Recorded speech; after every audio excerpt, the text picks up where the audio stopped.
Now, Canada's soft approach to Khalistani terrorists is back in focus with Khalistani terrorist Hardeep Singh Nijjar's death anniversary. On Tuesday, the Canadian Parliament marked the one-year death anniversary of Nijjar by holding a moment of silence.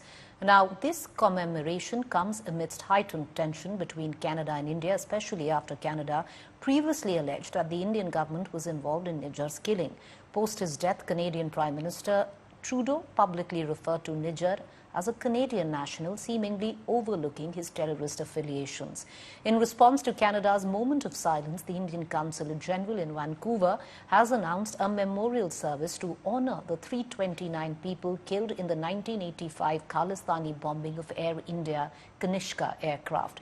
Remember, Nijjar, the chief of Khalistan's Tiger Force, was killed in Canada's Surrey, outside British Columbia's Gurudwara on June 18th last year. His name was on the list released by the Indian government with 40 other designated terrorists.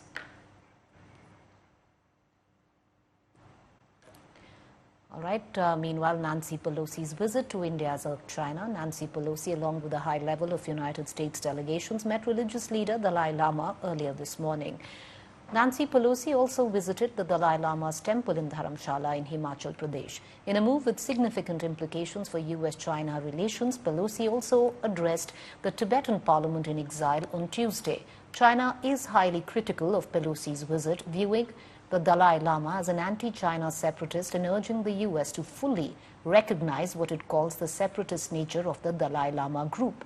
Meanwhile, the 7-member delegation, including the former House Speaker, underscores the United States' strong support for Tibet in midst of ongoing tensions over China's occupation of the region.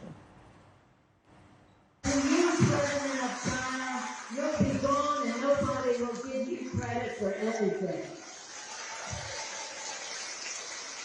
So in that spirit I was only one of another truth of my saying that.